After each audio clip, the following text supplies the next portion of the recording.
watching this session with English with Anmol sir.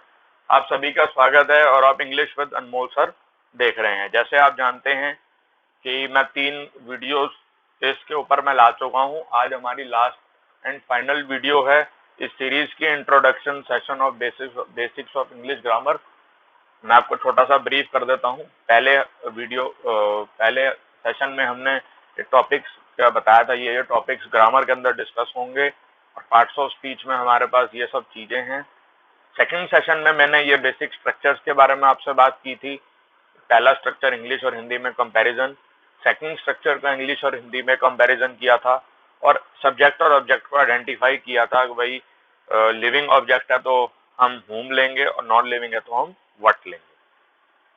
Third session में हमने बात करी थी कि सब्जेक्ट और ऑब्जेक्ट क्या हो सकता है। तो हमने बताया था भाई नाउन और नाउन, प्रोनाउन और नाउन इक्विवेलेंट तीनों ही सब्जेक्ट और ऑब्जेक्ट बन सकते हैं। फिर हमने देखा नाउन इक्विवेलेंट में भी हमने फिलहाल 2 पॉइंट्स लिए हैं, जेरेंड और इन्फिनेटिव। जेरेंड हमारा V1 ING और इन्फिनेटिव हमारा 2 + V1, ये दोनों भी सब्जेक्ट और ऑब्जेक्ट बन सकते हैं। फिर हमने नाउन एज अ सब्जेक्ट पे बात करी, नाउन एज एन ऑब्जेक्ट पे हमने बात करी, प्रोनाउन एज अ सब्जेक्ट पे बात करी, प्रोनाउन एज एन ऑब्जेक्ट की बात करी। फिर हमने noun equivalent as a subject and object की भी बात करी, जिसमें हमने यहाँ पे 2 एग्जांपल लिए थे, एक सब V1 जेरेंड के, जिसमें हमने एक में सब्जेक्ट एक में ऑब्जेक्ट और एक में इन्फिनेटिव का, एक में सब्जेक्ट और एक में ऑब्जेक्ट के रोल पे हमने दिखाया। अब आज हम बात क्या करेंगे कि अब कोई बच्चों के मन में डाउट होगा, सर ऐसी वर्ब भी होती हैं जो ऑब्जेक्ट नहीं लेती। अरे बिल्कुल जी, ऐसी वर्ब्स भी होती हैं। तो आज का मुद्दा वही है, some verbs that do not take object, ऐसी वर्ब्स जो ऑब्जेक्ट लेती नहीं है। तो इसकी भी वही है जो मैंने आपको सेकंड क्लास में मैंने आपको बताया था। व्हाट और whom से अगर आपको पता चल पा रहा है मेन वर्ब से, तो वो आपका सब्जेक्ट और ऑब्जेक्ट ले पाएगी। अब जैसे मैं आपको बताता हूँ, देखिए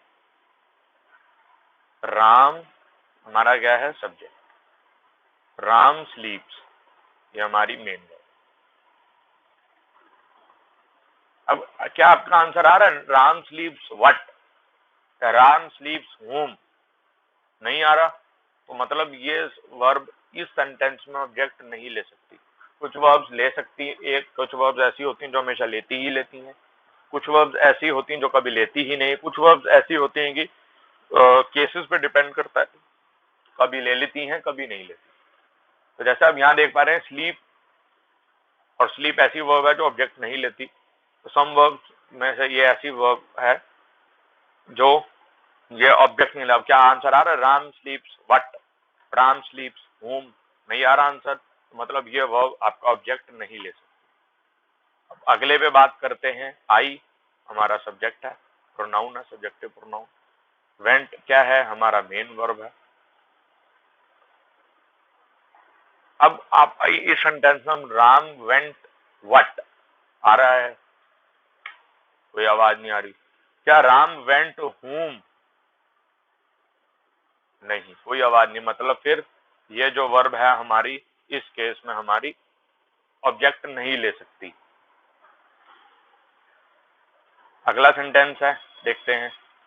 ही हमारा यहाँ सब्जेक्टिव प्रोनाउन है, इज है हमारी मेन। ठीक है। अब जैसे हम बात करते हैं, he is a teacher, he is what, a teacher आती है आवाज। अब यहाँ पे अगर हम बात करें he is in the kitchen, तो क्या आंसर आ रहा है, क्या ही इज whom या ही इज व्हाट? कुछ आवाज आई? अगर आप देखेंगे, ध्यान से ऑब्जर्व करेंगे तो कोई साउंड नहीं आती। मतलब ये ऑब्जेक्ट नहीं है हमारा और ये वर्ब ऑब्जेक्ट इस केस में नहीं ले सकते। ऐसे ही हमारा अगला सेंटेंस है, ही सब्जेक्ट है, रन्स है हमारी मेन वर्ब। ठीक है। अब हम बात करें ही रन्स व्हाट, नहीं, आपकी सेंस नहीं बन पाएगा। अगर आप कुछ लोग जबरदस्ती भी ट्राई करेंगे पर वो सेंस नहीं बनेगी। ही रन्स whom नहीं आ रही। तो मतलब ये ऐसी कुछ वर्ब्स ऐसी भी होंगी जो वर्ब्स ऑब्जेक्ट नहीं लेती। अगर आपको थोड़ी सा और डीप इनसाइट चाहिए होगी इसकी, तो मैं आपको वर्ब के टॉपिक में थोड़ा सा और इसको डिटेल में दूंगा, या बाकी आप लोग इसके लिए डिक्शनरीज वगैरह की भी हेल्प ले सकती हैं, जिससे आपको थोड़ा और क्लियर हो सकेगा कि किन किन किन पॉइंट्स में हमें हेल्प मिल सकती है, जिन पे हमें समझ आ जाए कौन से वर्ब कैसे हेल्प कर दें, क्योंकि डिक्शनरीज हमारी बहुत अच्छी गाइड होती हैं। They help us at every point, जहाँ पे हमारे बुक्स नहीं कर पाते, क्योंकि टीचर्स भी एक पॉइंट से ज़्यादा अवेलेबल नहीं रह पाएंगे। वो उन केसेस में डिक्शनरीज हमारी बहुत ज़्यादा हेल्प करती हैं, हमारे वर्ड मीनिंग को समझने में, कॉन्टेक्स्ट समझने में, क्या वो किस टाइप का पार्ट था स्पीच है, वो क्या ले सकता है क्या नहीं ले सकता, ऑब्जेक्ट ले सकता है नहीं ले सकता, क्या है क्या नहीं। प्लीज पॉइंट्स को नोट डाउन करिए, फिर आगे हम बात करते हैं।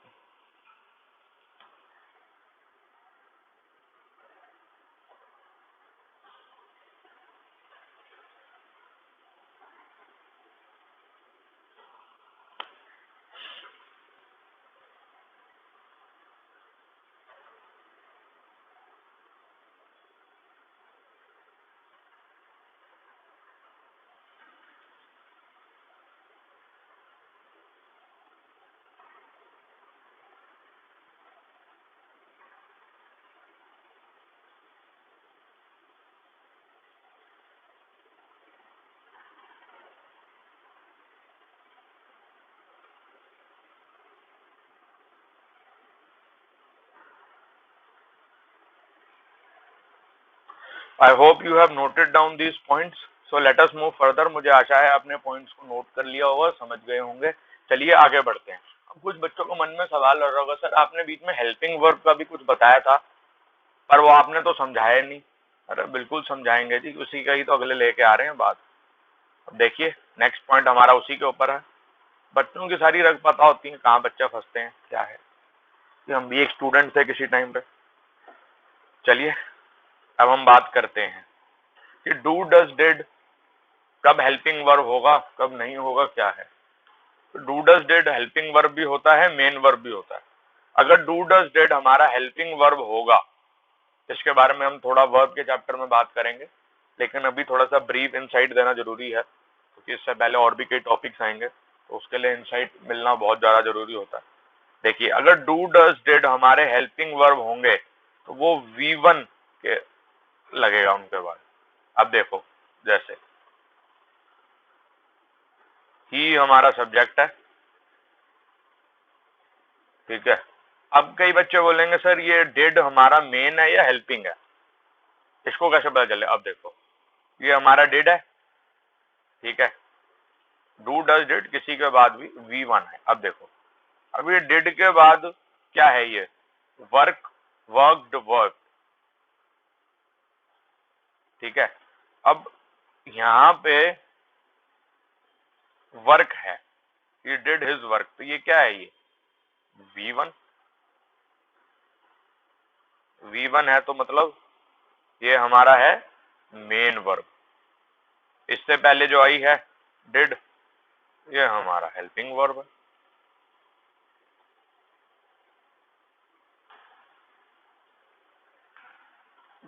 हैज, हैव, हैड अगला हमारा है। ये अगर हमारा हेल्पिंग वर्ब होगा तो इसके बाद हमारा V3 आएगा, वर्ब की थर्ड फॉर्म। अब देखो अब यहाँ पे ही सब्जेक्ट है, फिनिश्ड व्हाट, उसने क्या कर लिया, अपना काम। अब देखो कई बच्चे बोलेंगे ये ऑब्जेक्ट होगा, अब कई बच्चे बोलेंगे सर ये वर्क, यहाँ पे आपने V1 लिखा है, यहाँ पे आपने इसको ऑब्जेक्ट बना दिया, ये कैसे हुआ। अब देखो वही तो मैंने बताया था कि डिक्शनरीज हमारी बहुत अच्छी हेल्प होती हैं, गाइड्स होते हैं, हमारे हेल्पर्स होते हैं। अब देखो वर्क जो वर्ड है, ये हमारा वर्ब भी हो सकता है, हमारा नाउन भी हो सकता है। अगर खाली वर्क लिखा हुआ है, अगर खाली वर्क लिखा हुआ है और उससे पहले डू डज डिड आ गई, तो मतलब ये मेन वर्ब है और उससे पहले हमारा हेल्पिंग वर्ब है। लेकिन अब ये हिज आ गया, माय आ गया, तो ये क्या एडजेक्टिव। एडजेक्टिव मैंने आपको क्या बताया था, नाउन या प्रोनाउन से पहले ही आता है। तो नाउन प्रोनाउन से पहले आया है एडजेक्टिव, तो मतलब ये ऑब्जेक्ट बनने का दम रखता होगा ना। तो यहाँ पे वर्क नाउन है आपका। चलिए वापिस पॉइंट पे आते हैं हम। अब यहाँ पे ही हैज फिनिश्ड, अब यहाँ पे हैज है और इसके बाद हमारा वर्ब की थर्ड फॉर्म है, क्योंकि फिनिश, फिनिश्ड, फिनिश्ड, तो यहाँ पे वर्ब की थर्ड फॉर्म है। जब आपको पता चल गया ये ऑब्जेक्ट है और ये ईडी आ गया, हैज और हैड के पास क्या आता है, वर्ब की थर्ड फॉर्म, तो यानी ये हमारा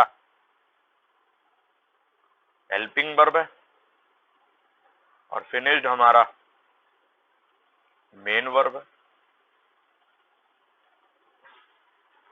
अगला हमारा पॉइंट है इज, एम, आर, वॉज, वर के बाद एक्टिव है, जैसे कि मैंने आपको बताया एक्टिव है तो V1 ING आएगा। देखो जैसे आई हमारा क्या हो गया, सब्जेक्ट, हिम जैसे आप लोग जानते ही हैं कि ऑब्जेक्टिव प्रोनाउन है, नहीं भी जिन्हें पता तो मैं प्रोनाउन चैप्टर में अच्छे से डिस्कस करूंगा। तो वॉज के बाद क्या है, हुआ V1 ING। V1 ING में आपको क्या पता था, जेरेंड भी होता है, प्रेजेंट पार्टिसिपल भी होता है और कॉन्टिन्यूअस टेंस भी होता है, पर इससे पहले यहाँ पे तो क्या कंडीशन है, वॉज के बाद आ रहा है, मतलब क्या हुआ, वॉज हमारा यहाँ पे हेल्पिंग वर्ब है और हेल्पिंग हमारा यहाँ पे मेन वर्ब है। अगर यही हम पैसिव में होंगे तो पैसिव में इसके बाद हमारा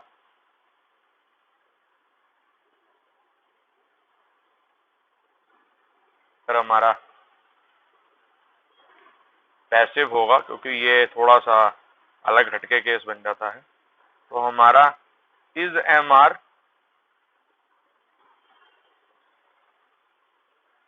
हमारा इज, एम, आर के बाद हमारा V3 आ जाएगा।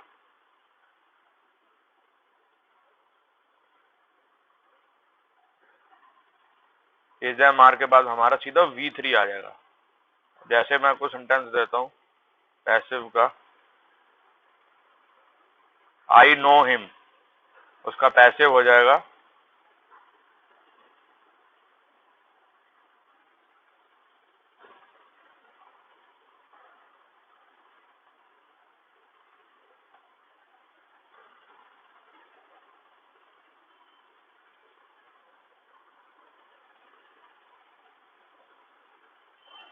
He is known to me.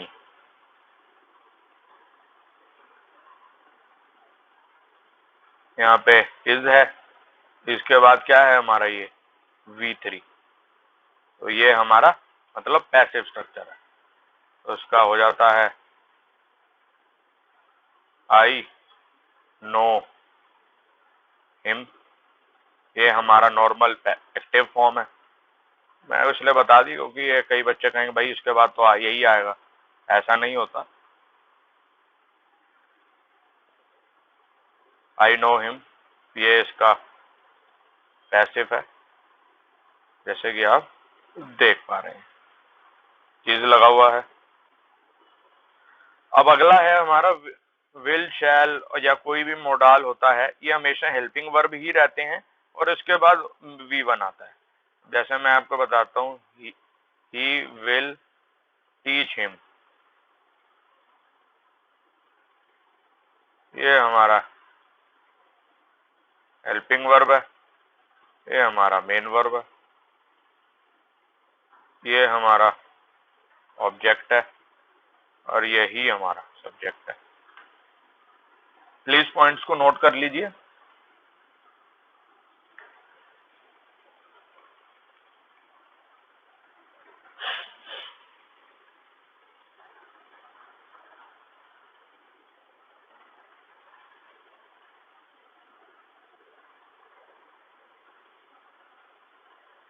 I hope you have noted down these points. So let us move further. मुझे आशा आपने पॉइंट्स को नोट कर लिया होगा। वीडियो को पॉज कर लेना भाई यहाँ पे, तो आप अच्छे से नोट कर लेना। प्लीज अपकमिंग वीडियोस के लिए प्लीज आप मेरा चैनल ज्वाइन करें और सब्सक्राइब, मेरा यूट्यूब चैनल सब्सक्राइब करें। अच्छा लगे वीडियो तो लाइक भी कर देना। टेलीग्राम चैनल प्लीज ज्वाइन करें। और ये चैनल नेम है हमारा इंग्लिश विद अनमोल सर और कॉन्टैक्ट मेरी मेल आईडी है englishwithanmol@gmail.com। तो thank you for watching this session. I hope आपको अच्छा लगा होगा और this is all for now. Thank you. Next session में बात करें।